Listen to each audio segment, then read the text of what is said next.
હું આજ તમને બધાને એટલું સરસ લસણ ફોલવું એટલે બધાને બહુ હેડેકનું કામ છે ને. એમ થાય કે અરે ભગવાન લસણ ફોલવું છે, કેટલી બધી વાર લાગશે એમ કરીને આપણે સોચતા હોઈએ, વિચાર કરતા હોઈએ.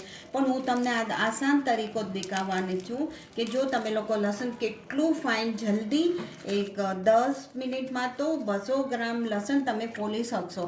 તમારા ઘરમાં કંઈ પથ્થર હોય કંઈ હોય તો એનાથી આવી રીતના આપણે કરી શકીએ. પણ કોઈના ઘરે પથ્થર ના હોય તો આવું હેવી કુકર હોય કંઈ હેવી વાસણ હોય તો એનાથી તમે આવી રીતના આમ કરવાનું. આવી રીતના જો આવી રીતના કરીને આ ઉપરનો છિલકો હોય ને એને કાઢી લેવાનો.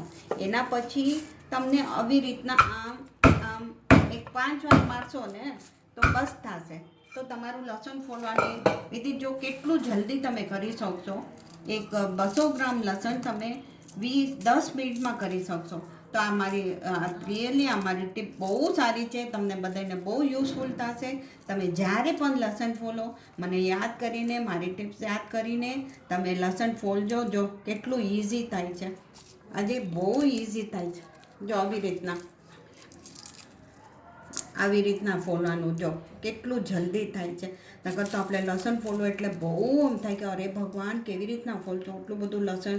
આપણે તો ગુજરાતીને તો બધાયમાં લસણ જોઈએ ને, એના માટે જો આવી રીતના તમે કરો તો 2 મિનિટમાં આટલું બધું લસણ ફોલાઈ ગયું છે ને કેટલું ઇઝી થાય છે. જો તમે જોયું ને.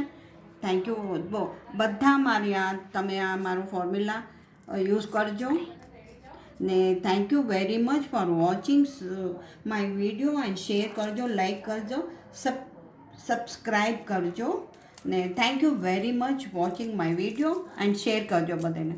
Thank you. બાય. જય શ્રી કૃષ્ણ.